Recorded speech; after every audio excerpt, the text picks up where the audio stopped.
Hello दोस्तों, episode start होता है। एपिसोड की स्टार्टिंग में हमें किनफेंग को दिखाया जाता है जो कि दाव एकेडमी के सेंट्रल प्लेन्स में पहुंच जाता है। और दोस्तों, सेंट्रल प्लेन्स वो एरिया होता है जहां पर सारे के सारे डिसाइफर काफी ज्यादा ट्रेनिंग करने के बाद वहां पर अपनी कल्टीवेशन को प्रैक्टिस कर रहे होते हैं। और तभी हम देखते हैं कि वहां पर जो किनफेंग होता है वो डायरेक्ट ही वहां आ जाता है, जिसे देखकर कुछ डिसाइफर ये कहने लगते हैं कि ये कमजोर सा डिसाइफर डायरेक्ट ही हमारे सेंट्रल प्लेन्स में कैसे आ सकता है। जिस पर वहाँ जो किनफेंग होता है वो काफी ज्यादा हैरान होता है और कहने लगता है कि सेंट्रल प्लेन्स क्या है, मैं यहाँ पर किसी सीनियर को क्यों नहीं देख पा रहा, मुझे कोई सीनियर मिले और गाइड करे। उसी टाइम ही दोस्तों हमें एक यंग मास्टर को दिखाया जाता है जो कि वहाँ पर किनफेंग की तरफ आता है और उससे पूछता है कि तुम कौन हो और यहाँ पर क्यों आए हो। जिस पर किनफेंग उसे बताता है कि याओसेट का एक डिसेबल हूँ, याओसेट की तरफ से मैं यहाँ दाव एकेडमी के लिए सेलेक्ट हुआ हूँ। कहते ही वो यंग मास्टर उसे उन कोर्टयार्ड की तरफ ले जाने लगता है जहाँ पर आगे जाकर इस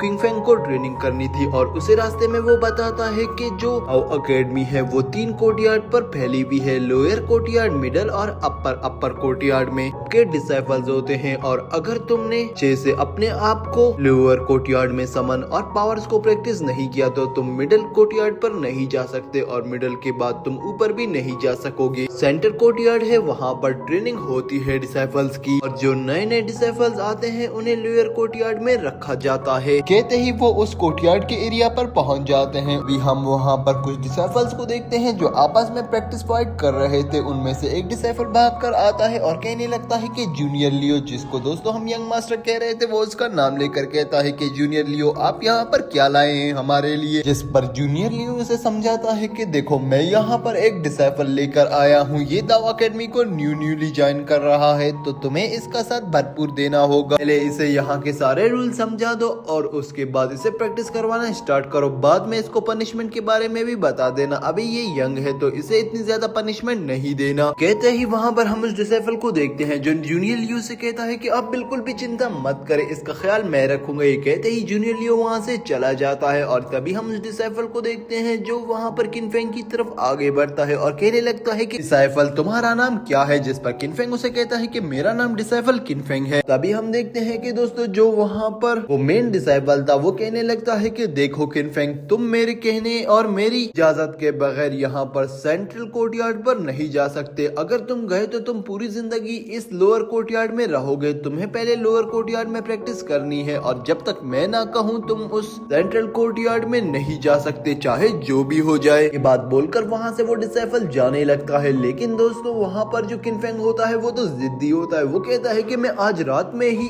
इस लोअर कोर्टयार्ड को पास करके मिडिल कोर्टयार्ड में चला जाऊंगा। इतना ही कहने की देर होती है। ये बात वहाँ पर वो डिसाइपल भी सुन लेता है जो कहने लगता है कि तुम्हारी इतनी हिम्मत कि तुम मुझसे बहस करो। कहते ही वो अपना कोड़ा निकाल लेता है और वहाँ पर वो किनफेंग की तरफ उस कोड़े को ले जाता है और उस कोड़े को देखकर वहाँ पर जो डिसाइपल होते हैं वो भी भागने लग जाते हैं। लेकिन दोस्तों जैसे ही वो कोड़ा वहाँ पर वो किनफेंग को मारता है, किनफेंग उस कोड़े को पकड़कर उसे ही उल्टा अपने की तरफ खींच देता है। ये बात देखते ही वहाँ पर उस डिसाइपल को गुस्सा आ जाता है। वो अपनी स्पिरिचुअल पावर की मदद से वहाँ पर किनफेंग के ऊपर अटैक करता है। लेकिन दोस्तों जो किनफेंग होता है वो भी उसके अटैक को रोककर उल्टा उसी के ही ऊपर अटैक कर देता है। इससे वो उस डिसाइपल को पीछे की तरफ फेंक देता है और वो डिसाइपल समझ जाता है कि ये लड़का कोई मामूली सा लड़का नहीं है, इसीलिए वो वहाँ से जाने लगता है। लेकिन वो कहता है कि रुको, मैं अब एल्डर को बताकर आता हूँ कि तुमने मेरे साथ क्या किया है। ये कहते ही वो वहाँ से चला जाता है। लेकिन तभी दोस्तों वहाँ पर इर्द गिर्द पर काफी ज्यादा डिसाइपल्स आ जाते हैं, जमा हो जाते हैं, जो कहने लगते हैं कि देखो तुमने यहाँ पर जो इंस्ट्रक्टर था उसके साथ काफी ज्यादा बुरा किया है। अगर तुम चाहो तो तुम उससे माफी मांगकर इस सारे मामले को हल कर सकते हो। अगर तुम माफी नहीं मांगते तो तुम्हें ये पता होना चाहिए कि तुम्हारे साथ कितना ज्यादा बुरा होने वाला है। सुनते ही दोस्तों वहाँ पर जो किनफेंग होता है वो कहने लगता है कि मैं कभी भी अपने वर्ज या अपनी किसी भी चीज के लिए भीख नहीं मांगता। हाँ, अगर मेरी गलती होती तो मैं माफी मांग लेता, लेकिन यहाँ पर मेरी गलती नहीं है। इन तभी दोस्तों वहाँ पर कुछ सीनियर डिसाइपल्स आ जाते हैं, जिनमें वो डिसाइपल भी होता है जो कि वो रंग के साथ डिसाइपल था जिसे पहले ही आते ही वहाँ पर किनफेंग ने पीटा था, वो भी आता है। और उसके साथ कुछ डिसाइपल्स होते हैं जिनका नाम मैं आपको बताता हूँ। उनमें से एक का नाम जाओयान और एक का नाम चूजिंग, एक का नाम जाओयान और एक का नाम शीली होता है। जिस पर दोस्तों हम देखते हैं कि वहाँ के डिसाइपल कहने लगते हैं कि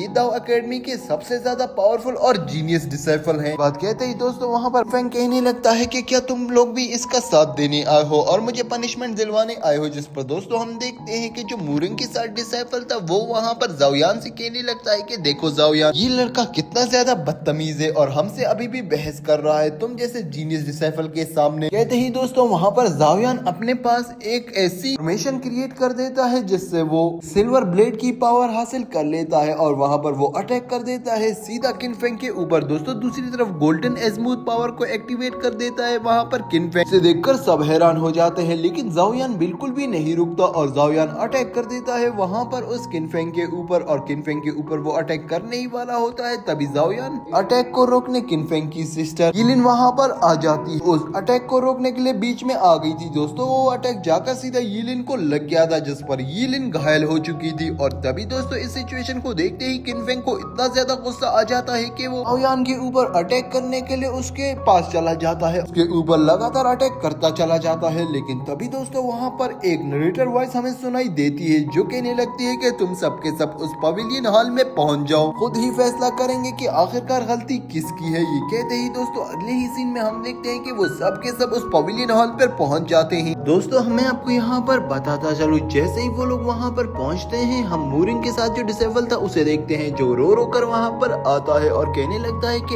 एल्डर यहाँ पर जो ये किनफेंग है इसने पुलिस को ब्रोक करके डायरेक्ट लोअर कोर्टयार्ड के बजाय उस सेंट्रल कोर्टयार्ड में एंट्री की है। मैंने इसे मना किया कि तुम वहाँ पर क्या कर रहे हो, जिस पर इसने मुझ पर अटैक कर दिया। इस पर वहाँ पर जो लड़की खड़ी थी वो भी यही बात करती है, जिस पर हम देखते हैं दोस्तों वहाँ पर जो वो एल्डर था वो कहने लगता है कि मुझे सच सच बताओ क्या तुम रूल्स को तोड़ा है किनफेंग। जिस पर किनफेंग उसे बताता है कि मैं आपको सीधी सीधी बात बता देता हूँ, आप ये बात मूरिंग से भी पूछ सकते हैं जो कि आपके साथ खड़ी है, मूरिंग भी इस बात की गवाही देगी। मैं वहाँ पर सिर्फ सेंट्रल कोर्टयार्ड में गिर गया था, एक मास्टर ने हमें ऊपर से छोड़ा था जिसकी वजह से मैं वहाँ पर एक लिटिल गर्ल के ऊपर गिरने ही वाला था, लेकिन उसने एक शील्ड क्रिएट कर दी थी जिसकी वजह से मैं वहाँ पर साइड पर गिर गया और मैं उसके साथ खड़ा था। तो इस लड़के ने कि जो डिसाइपल मेरे ऊपर इल्जाम लगा रहा है इसने मुझे कहा कि तुम उसको हैरेस कर रहे हो, जबकि ऐसा बिल्कुल भी नहीं है। मैं अब रात पर ऐसे इल्जाम बर्दाश्त नहीं कर सकता जो कि इसने मुझ पर लगाए हैं, तो मैंने इसीलिए इसे पीटना स्टार्ट कर दिया था। अब आप जो भी फैसला करें मैं आपके फैसले की बात मान लूंगा, जो आपका फैसला होगा मैं उस फैसले को कबूल करूंगा, लेकिन अगर मेरे साथ अनफेयर हुआ तो फिर मैं उसे कबूल नहीं करूंगा। बात कहते ही वहाँ पर सारे के सारे डिसेबल चिल्लाने लगते हैं और कहते हैं कि इसे सख्त से सख्त सजा दी जाए, इसने हमारी प्रिंसेस के ऊपर अपने आप को जानबूझकर फेंका था। कहते ही दोस्तों वहाँ पर हम देखते हैं कि जो एल्डर होता है वो उन सबको चुप करा कर कहने लगता है कि देखो किनफेंग, तुमने अगर ये स्वीकार किया है कि पहले गलती तुमसे हुई है तो तुम मेरी बात को ध्यान से सुनना। तुम्हें मैं एक सजा सुनाता हूँ और वो सजा ये है कि तुम 3 साल तक सिर्फ लोअर कोर्टयार्ड में रहोगे, तुम मिडल के लिए भी नहीं जा सकते। तुम मेरी सजा को मानते हो? जिस पर दोस्तों हम देखते हैं कि 2 डिसेबल आगे बढ़ते हैं और कहने लगते हैं कि नहीं मास्टर, ये सजा इसके लिए काफी ज्यादा कम है, प्लीज इस सजा को बढ़ाएं। जाओयान भी यही बात करता है और सारे के सारे डिसेबल वहाँ पर कहने लगते हैं कि प्लीज इसकी सजा को बढ़ाएं। और तभी दोस्तों हम देखते हैं कि वहाँ पर जो एल्डर होता है वो उसे कहता है कि तुम लोग चुप करो। तभी वो किनफेंग से कहने लगता है कि क्या किनफेंग, तुम्हें मेरी सजा कबूल है? जिस पर दोस्तों हम देखते हैं पीछे जो वहाँ पर एक बूढ़ा आदमी और एक अच्छा डिसेबल खड़ा था जो कि वहाँ पर किनफेंग का साथ दे रहे थे। वो कह रहे होते हैं कि किनफेंग इस सजा को मान लो, ये काफी जल्दी गुजर जाएगी। ये बात सुनते ही दोस्तों हम देखते हैं जो किनफेंग होता है वो कहने लगता है कि नहीं, मैं इस सजा को नहीं मानूंगा एल्डर, क्योंकि मेरे मास्टर हैं, उन्होंने मुझे कभी भी ये नहीं सिखाया कि कोई भी गलत सजा अपने ऊपर लो, तो मैं इस सजा को बिल्कुल भी नहीं मानता। यहाँ तक कि जब मैं आ रहा था तो चूजिंग ने भी मुझे ये कहा था कि हमेशा सच का साथ देना है। ये बात सुनते ही दोस्तों वहाँ पर जो एल्डर होता है उसे काफी ज्यादा गुस्सा आ जाता है और उसी के साथ ये एपिसोड एंड हो जाता है दोस्तों।